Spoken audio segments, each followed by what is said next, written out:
Je suis le président de RACIT. Le RACIT, c'est le réseau d'appui à la conservation et aux initiatives de développement durable.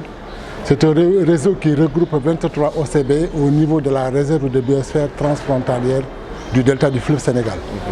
Aujourd'hui, nous avons assisté au lancement de notre projet qui a été financé par le PMFM.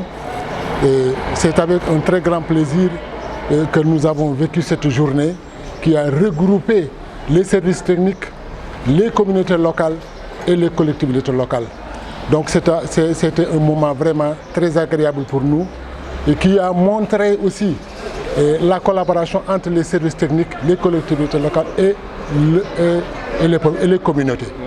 Donc le programme qu'on vient de lancer aujourd'hui est une continuité dans le cadre de la démarche que le programme Compact a initié ici au niveau de la RBT, comme l'a dit le coordonnateur. Donc aujourd'hui, c'est un projet qui a été financé à hauteur de 13 millions, comme il l'a dit, mais cela va dans le sens aussi de la sensibilisation. Vous savez, le contexte actuel au niveau de notre pays, au niveau mondial, mais en particulier dans les zones protégées comme le Djoudj, la grippe aviaire.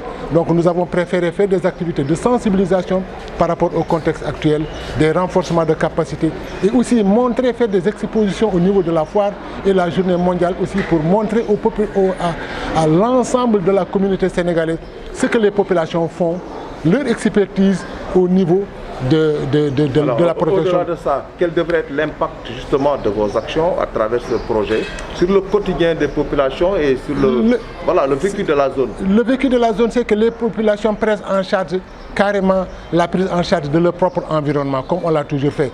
Parce que le réseau, ce n'est pas un réseau qui est... En quoi faisant? En quoi faisant, c'est par exemple d'impliquer les femmes, les jeunes, dans le sens d'aller vers le développement durable de notre terroir.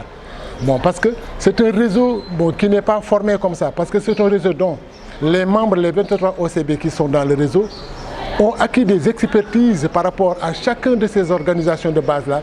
Chacun a acquis un projet qu'il a mis en œuvre avec une très grande satisfaction, avec des résultats très positifs. Donc cela montre que c'est un réseau exceptionnel. Aujourd'hui, nous lançons un appel aux autorités, et par exemple de la région, dont le commandant qui représente le gouverneur, les collectivités locales, que d'accompagner ce réseau qui regroupe des organisations, des organisations qui s'activent autour des périphériques, comme la Langue de Barry, le Ndiaël, le Parc national des oiseaux de Djoudj, le G7 de Saint-Louis, l'AMP de Saint-Louis et les forêts classées surtout. Donc nous avons vraiment cette expertise des populations qui montre aussi leurs engagements au niveau de la conservation et du développement durable. Khatari Mbaye, je suis le coordonnateur national du programme de microfinancement du Fonds pour l'environnement mondial, un programme du PNUD. Je voudrais tout simplement vous dire que nous sommes en train de lancer les projets de la 7e phase du FEM. C'est une dizaine de projets que nous avons subventionnés à hauteur de 130 millions. Et parmi ces 10 projets, il y a celui du RACIT, le réseau des organisations communautaires de base de la réserve de biosphère transfrontière du delta du fleuve Sénégal. Ce projet entre dans la thématique conservation communautaire des paysages terrestres et marins et il contribue à sensibiliser les populations, les services techniques, les collectivités locales sur les réalisations de ces communautés dans le cadre de la conservation des aires protégées de la réserve de biosphère transfrontière. Donc ce réseau est une sorte de pérennisation de ce que Compact a eu à réaliser durant 5 ans entre 2007 et 2012. Il consiste donc à expliquer aux acteurs qui sont concernés par ces aires protégées pour que les bonnes pratiques et les leçons tirées de l'expérience de ces différents projets, parce que le RACIT, c'est un ensemble de projets qui ont été réalisés et c'est cet ensemble de projets qui s'est constitué en réseau. Donc il s'agit de capitaliser un peu l'expérience de chacun de ces 23 projets. Le capitaine Nicolas Benchigomis, chef de service du bureau d'information et de sensibilisation des parcs et réserves du Nord. Saint-Louis. Nous venons de participer à une grande journée une journée de lancement d'un projet assez important pour la communauté, pour la communauté totale de Saint-Louis.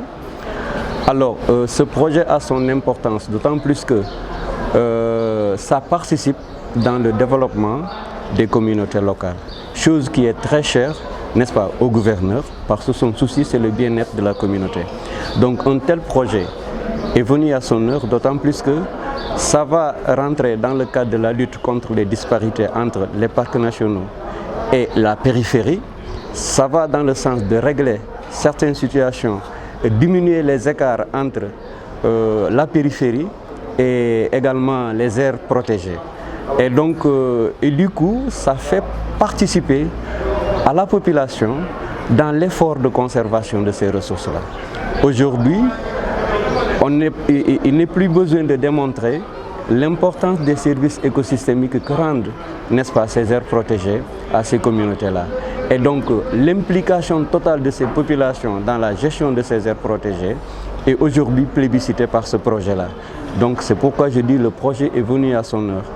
Et aujourd'hui, c'est du devoir des administrateurs, le gouverneur en premier, qui s'engage à accompagner ce projet-là jusqu'à sa réalisation totale. Et également les services, n'est-ce pas, déconcentrés de la région, notamment le Bureau d'information et des parcs et réserves du Nord, dont sa mission est la sensibilisation et la communication au sein de la population, est là pour accompagner ce projet-là. Tout comme d'ailleurs le maire, n'est-ce pas, qui va accompagner, tout comme les autres services de l'État vont accompagner ce projet-là pour qu'on puisse arriver à terme à de très bonnes réalisations.